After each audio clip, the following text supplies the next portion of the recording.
Des cadres du ministère en charge de la Santé bénéficient d'un renforcement de leurs capacités sur la question du genre. C'est dans le cadre de la mise en œuvre du plan d'action genre 2022-2024 du département. Un plan qui met en exergue l'importance de la contribution des femmes dans l'élan de développement à tous les niveaux. La qualité des services en matière de communication électronique en question dans un atelier de 72 heures. Le sujet se pose en raison des plaintes quotidiennes enregistrées par l'ARCEP, initiatrice de la rencontre avec les acteurs de la communication électronique. L'autorité prévoit un regard plus pointu. Et puis, dans l'actualité malienne, des réactions sur la manifestation contre la France dans le pays. Le mouvement Yerewolo à l'initiative accuse la MINUSMA de jouer un mauvais rôle dans la crise sécuritaire donc que vit le Mali. Bonsoir à tous et bienvenue dans ce journal. Pour commencer donc, le ministère de la Santé et de l'Hygiène publique en collaboration avec les partenaires au développement a validé son plan d'action genre 2022-2024 dans le cadre de la mise en œuvre. Un atelier de formation au profit des cadres du département a été ouvert ce 8 août sur la question du genre. Cette rencontre prévue sur 72 heures est censée favoriser l'évolution des indicateurs donc sur la question genre. On en parle avec Alexis Wenkouni Belemnaba. Renforcer les capacités des responsables du ministère en charge de la santé sur l'approche et la planification genre à travers un plan d'action genre et guide. C'est l'objectif de cette séance de formation. Réunis ce lundi 8 août, les acteurs du dit ministère à travers la Direction générale des études et statistiques sectorielles veulent doter les responsables de ce secteur en compétences sur l'élaboration des plans et sur la budgétisation sensible. Cela afin d'assurer une meilleure appropriation et une mise en œuvre réussie du programme qui contribue au développement du pays. La place de la femme notamment est devenue capitale pour qu'un pays se développe conséquemment. Et la femme, dans le cas du genre, est une composante dont la participation permet à un pays de se développer. Parce qu'on a compris qu'une femme tient une grande place et dans les familles, et dans la société, et dans les services, etc. De par sa spécificité et de par ses capacités même à se rendre utile dans la société.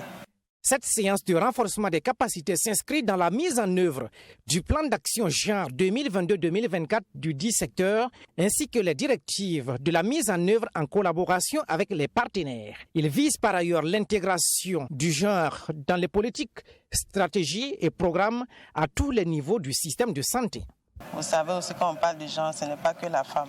C'est la femme, les hommes aussi, les enfants, mais on met une action particulier sur la femme parce que c'est un des leviers qui permet d'avancer plus rapidement dans la considération des aspects genre, droits humains, etc.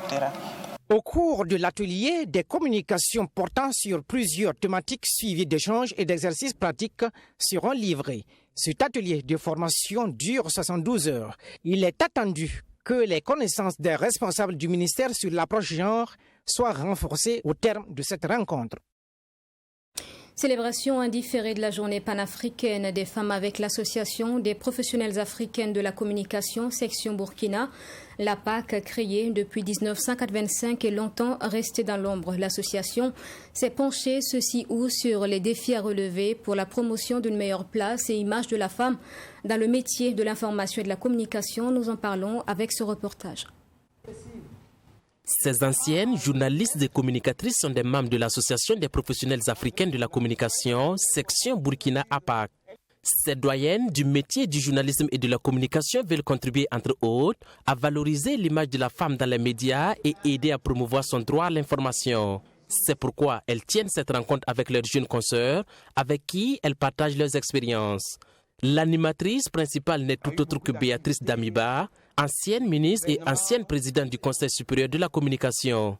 Elle conseille ces jeunes femmes à avoir des comportements dignes et responsables. C'est vrai que les femmes sont très nombreuses maintenant dans ces métiers-là, mais qu'elles doivent toujours garder à l'idée de bien se comporter pour se faire respecter, pour se faire honorer, pour gagner maintenir leur dignité. On a eu beaucoup de contributions et des contributions, nous retenons que bon, les femmes sont nombreuses, c'est vrai, mais il faut qu'on travaille à la qualité aussi du travail, au professionnalisme. La rencontre a été également mise à profit pour renforcer les capacités de ces jeunes femmes journalistes et communicatrices. La PAC veut surtout amener ces jeunes femmes exerçant dans le domaine des médias à contribuer à relever le défi de l'heure qu'est l'insécurité. C'est la démocratie, c'est les libertés en général et c'est la liberté d'expression et la liberté de la presse en particulier. C'est le développement du pays, aussi bien social, économique, politique, etc. Mais à la condition qu'il y ait la sécurité et qu'il y ait la paix. Et nous avons donc interpellé les femmes, les filles professionnelles de la communication à œuvrer pour contribuer au mieux à relever ces défis-là. À l'issue de cette rencontre, une feuille de route a également été déclinée pour la mise en œuvre des actions à venir. Ces actions seront conduites par un bureau de transition d'une durée de 3 à 6 mois en attendant l'installation d'un bureau complet. L'Association des professionnels africains de la communication a vu le jour en 1984 à Dakar au Sénégal. La section Burkina, elle, est portée sur les fonds baptismaux en 1985.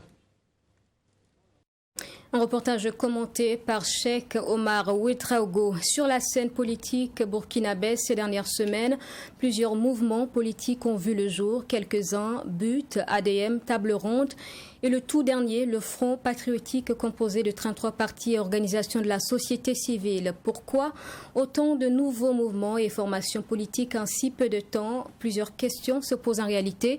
Maître Ambroise Farama, membre du Front patriotique, et Olo Pépin Yen, sociopolitologue, y répondent. Ils étaient sur le plateau du dernier journal du dimanche soir. Leurs analyses dans cet élément de Maxime Jules Bambara. C'est pour le sociopolitologue Olo Pépin Yen, la création de mouvements et formations politiques à laquelle l'on assiste ces dernières semaines pourrait s'expliquer par la perception que les gens ont de la transition. L'on pourrait également voir dans ces mouvements et formations politiques un repositionnement du pouvoir déchu, le MPP, sous une nouvelle identité. Les nouvelles organisations qui ont émergé, les principaux acteurs étaient issus du MPP pour la plupart, ou du moins étaient dans le giron du MPP, même s'ils n'étaient pas des militants avérés comme on peut le constater. Et donc il y a une sorte d'émiettement, c'est-à-dire du MPP, et une réapparition ici de nouvelles forces avec des anciens acteurs, celles du régime passé. Donc ce qui fait dire aujourd'hui que c'est un lever de bouclier de l'ancien régime. Loin d'être né pour réhabiliter le pouvoir MPP ou l'ancienne alliance de la majorité présidentielle, le Front patriotique a été plutôt créé, selon Maître Ambroise Farama, pour donner un nouvel élan afin de garantir un véritable processus démocratique et travailler à rendre la transition inclusive. Ce qui était à l'origine, donc la création du Front patriotique, il n'y avait pas de parti membre de l'ancienne majorité présidentielle, à l'origine. Et ils sont par la suite, lorsque le projet leur a été présenté, parce que nous avons estimé qu'il ne faut exclure personne. Celui qui viendra et qui aura un autre agenda différent de celui pour lequel nous sommes engagés, bien entendu, il sera mis hors jeu. Voilà, nous avons une plateforme d'action et c'est ça le repère, c'est ça la boussole. Les accusations se font de plus en plus vives à l'égard des autorités militaires et pour le sociopolitologue, cette mise en cause de la transition s'explique par les actes posés par les nouvelles autorités, qualifiés de tendancieux ou suspicieux. Ce dernier parle de polarisation de la scène politique où ceux qui accusaient hier sont aujourd'hui les accusés. On voit ici un régime militaire qui est au pouvoir et qui est soutenu, parce que le soutien est ouvert, par ici le CDP, l'ancien parti au pouvoir, qui soutiennent ouvertement, c'est-à-dire que le régime de la transition. Et on voit ici le régime MPP déchu. Et on voit que ici, certains acteurs clés ont formé un front patriotique pour faire face ici au régime prétorien en place. Donc du coup, on se retrouve dans une sorte de mouvement de retour en arrière avant les élections de 2014, où c'était les deux tendances qui étaient sur la scène Et le choc des tendances a entraîné ici, ça dit que la chute du régime comparé et l'instauration de la transition. Pour Maître Ambroise Farama, membre du Front patriotique, l'on ne peut pas parler de suspicion, le Front patriotique n'étant pas composé uniquement que des membres de l'ancienne alliance de la majorité présidentielle. Ce sont au total 33 partis et organisations qui sont signataires de la charte. Il faut plutôt, selon ce dernier, dénoncer l'exclusion de la classe politique des organes de la transition. Vous voyez, même en 2014, la transition de 2014, mais le CDP était membre des organes de la transition. Le CDP était au gouvernement. Le CDP était au CNT. Personne n'a été exclu. C'est la raison pour laquelle, d'ailleurs, vous avez vu que la transition de 2014, elle a réussi sa mission. Même lorsqu'il y a eu de coup d'État. Mais vous avez vu comment le peuple s'est soulevé et s'est dressé contre le coup d'État parce que cette transition était légitime. Le peuple s'était approprié cette transition. Et c'est pour ça que nous nous interpellons, parce que nous voulons éviter, parce qu'un autre coup d'État dans ce pays, ça sera catastrophique pour nous. Ça sera catastrophique. Et si vous êtes avisé, il faut attirer l'attention des gens là-dessus. N'allez pas droit dans le mur. Pour sortir de cette situation de polarisation et de crispation, les autorités doivent, selon le sociopolitologue, travailler à construire un leadership de recomposition et éviter de poser des actes suspicieux parce que ce pouvoir militaire a une mission historique à réaliser en tant que dernier rempart. Je vous en parlais en titre. L'autorité de régulation des communications électroniques et des postes, ARCEP, rencontre durant 3 jours les acteurs de la communication électronique. Les services dans ce domaine sont en effet jugés de mauvaise qualité et leurs coûts élevés selon le réseau national des consommateurs du FASO. L'ARCEP, elle également, confie que les plaintes sont quotidiennes. Dès l'ouverture de la rencontre à Koudougou aujourd'hui, l'intention d'offrir de meilleurs services a été posée. Il est prévu des sanctions à l'encontre des acteurs qui n'auront pas tenu leurs engagements pris. Nous en parlons avec Abdoul Minier. C'est désormais une tradition pour l'autorité de régulation des communications électroniques et des postes ARCEP d'organiser cette rencontre entre les acteurs de la communication électronique chaque année. Au cours de ces 3 jours d'échange, les participants vont se pencher sur les préoccupations des consommateurs des réseaux de téléphonie mobile. Ces préoccupations portées par les organisations de défense des droits des consommateurs sont entre autres la mauvaise qualité des prestations et leurs coûts élevés. Ces organisations associées à cette rencontre disent attendre beaucoup de ces échanges. Malgré la fréquence de ces rencontres, la qualité n'est pas. Les services au Burkina Faso, je suis désolé de le dire, sont de mauvaise qualité, de piètre qualité et excessivement chers. Nous l'avons dit et nous ne cesserons de le répéter. C'est d'ailleurs les plus chers de l'Afrique de l'Ouest. Nous espérons sortir de cette rencontre avec une évolution qui nous permettra d'offrir des meilleurs services aux consommateurs à bas prix. Mais nous souhaiterons également qu'au-delà de cette rencontre portée par l'ARCEP, nous en arrivions à la création d'une association de médiation des communications électroniques au Burkina Faso. L'ARCEP, pour sa part, rassure que cette année, des innovations sont apportées à cette rencontre. Il s'agit notamment de la définition du thème qui va guider les échanges. Chaque partie devra donc prendre des engagements pour répondre aux besoins des consommateurs. Depuis un certain temps, il y a des plaintes tous les jours. Donc, on a estimé important de se retrouver et d'échanger. C'est à travers le dialogue que nous allons effectivement sortir des recommandations fortes pour nous permettre d'avancer. Il ne s'agit pas de faire un atelier pour discuter, ce serait un thème précis. Donc, à l'issue de ces travaux-là, les recommandations qui seront prises nous permettront donc de réguler davantage ceux qui ont pris des engagements et qui ne vont pas les respecter. Nous pourrons procéder à des sanctions. Les opérateurs de téléphonie mobile dont la qualité de prestation est décriée se disent disposés à prendre en compte les préoccupations pour satisfaire la clientèle. Du reste, l'autorité de régulation a pris l'engagement de veiller et faire respecter les engagements qui seront pris conformément au texte en vigueur.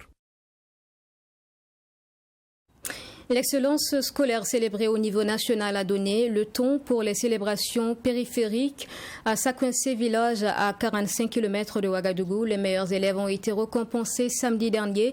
Ils ont reçu entre autres des kits scolaires et des vélos. C'était au cours d'une cérémonie organisée par l'Association pour le développement de Sakwensé ADS. Reportage avec Mamétri Anakamabou. L'excellence scolaire a été une fois de plus célébrée à Sakoinse. Sous une ambiance festive, les habitants du village ont rallié le point de rendez-vous dans la matinée de ce 6 août. Il n'était pas question de rater la journée d'excellence de la dite localité. De la classe de CP1 au CM2, tous les meilleurs élèves du village ont été récompensés pour leurs excellents résultats durant l'année scolaire 2021-2022. Des kits scolaires et des vélos sont entre autres les lots distribués aux plus méritants. Aujourd'hui, je suis très fière d'avoir des cadeaux. Ils m'ont donné beaucoup de choses, de matériel de l'école.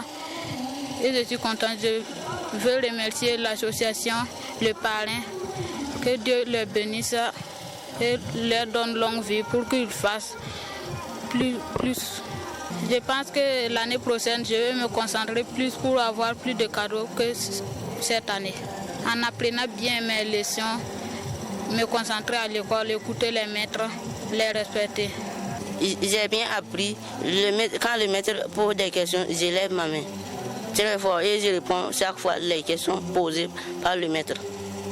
Je veux bien travailler. Je suis fier d'avoir un autre cadeau, plus que ça. 25 élèves de 11 établissements de la circonscription d'éducation de base dans le Boulkemde ont été primés. Cette circonscription de base a enregistré un taux de réussite de plus de 60%. Ce taux de réussite a été possible grâce aux efforts des enseignants. À cette occasion, les meilleurs enseignants de cette localité ont été également récompensés. Ce n'est pas simple parce que le rôle de l'enseignant aussi, il faut vraiment se donner. Il faut se donner.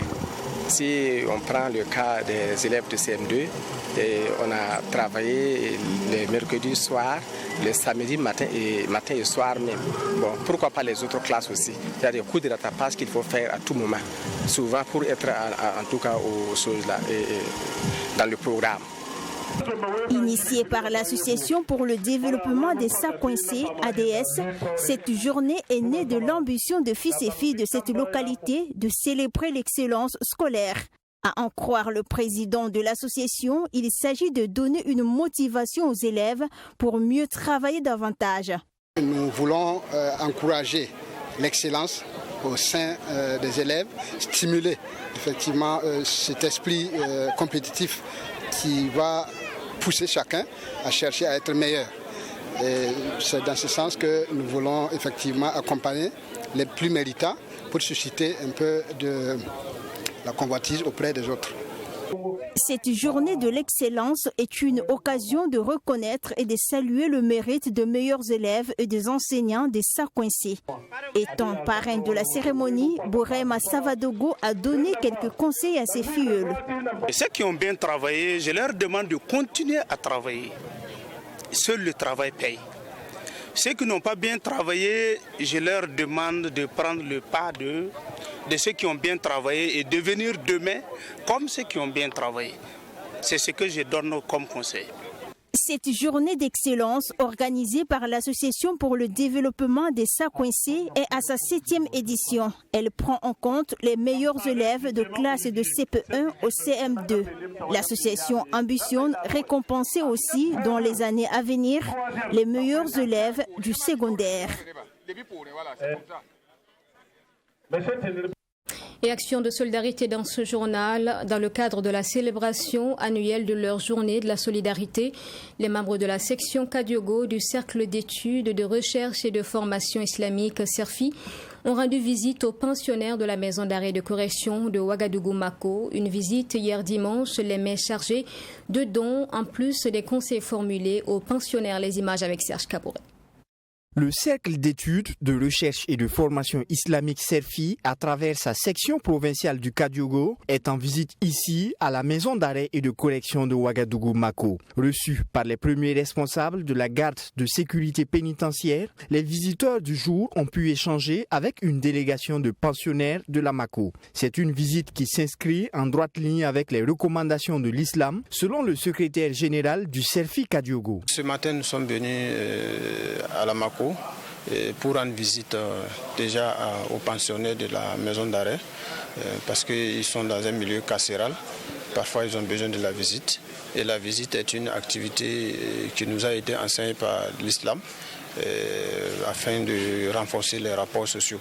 Donc l'objectif premier de notre présence ce matin ici, c'est une visite aux pensionnaires de la maison d'arrêt. Alors le message que le CERFI, n'est-ce pas, adresse aux détenus, c'est de dire qu'ils sont dans une situation que nous pouvons considérer comme une épreuve.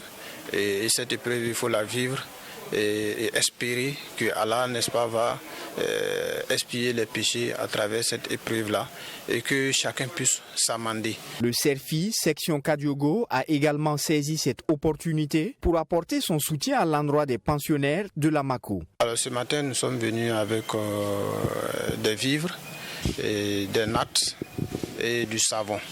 Et tout cela, nous avons pu rassembler ça grâce aux dons que nous avons reçus de nos frères, de nos sœurs, musulmans et non musulmans. Je signale que cette visite à la Mako ce matin est la première étape de notre activité que nous avons appelée Journée de la solidarité. Et la seconde étape va nous amener, n'est-ce pas, vers les personnes déplacées internes de la commune de Ouagadougou. La direction de la maison d'arrêt et de correction de Ouagadougou, à travers le directeur général adjoint, a exprimé sa satisfaction pour cette visite du CERFI Kadiogo. Tout le monde sait que nous avons des effectifs ici qui non seulement ont besoin d'être alimentés, mais également ont besoin d'autres soutiens. Comme vous le savez, le CERFI, ils sont d'une communauté donnée. Les détenus aussi que vous avez vus, ils sont de cette communauté-là. Donc en plus de l'alimentation, il y a qu'ils sont venus les soutenir moralement, allant dans le sens donc de cette communauté-là. Et dans le cadre de la réinsertion, c'est un pilier très important. Voilà, l'assistance dans ce sens. Les détenus rencontrés par le CERFI Kadiogo, à travers leurs représentants, se sont réjouis de cette initiative. Ils ont par ailleurs plaidé pour une assistance en matière de formation et d'éducation. Le sport à travers la musique avec l'artiste burkinabé Imilo Le Chanceux, promoteur du fitness, dans son dernier clip intitulé justement Fitness. Il a procédé donc par un mixage des styles de musique coupé-décalé et amapiano. La création a été le rythme de base d'une séance d'aérobic organisée par l'artiste lui-même. La séance de sport représentait la sortie officielle du clip Fitness. Plusieurs personnes étaient réunies au monument des martyrs ce samedi. Les images commentées par Alexis Wenkoudi Belemnaba. Le sport est bon pour la santé, dit-on. L'artiste burkinabé Imilo Le Chanceux l'a bien compris. C'est la raison pour laquelle il a organisé cette séance de fitness et lui-même est le coach principal. Cette séance d'aérobic se fait sous le rythme de son nouveau single intitulé Fitness. À travers ce concept, l'artiste encourage la population burkinabé à la pratique du sport. Comme vous le voyez, la musique est en parfaite harmonie avec les mouvements. C'est un mélange de l'amapiano et du coupé-décalé.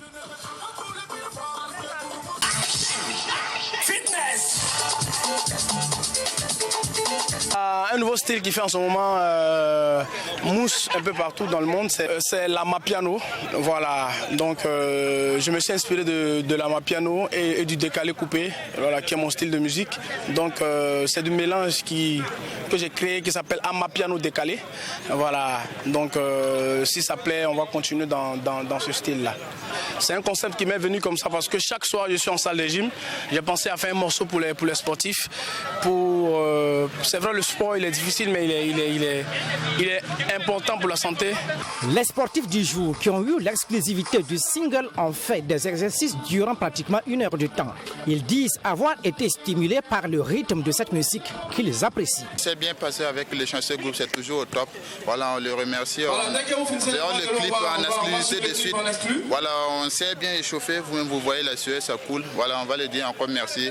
Bon vent à lui. On est ensemble, c'est la famille qui gagne. C'est très bien. On s'amuse bien. En tout cas, moi, ça me fait plaisir d'être là. Je suis très contente d'être là, en tout cas.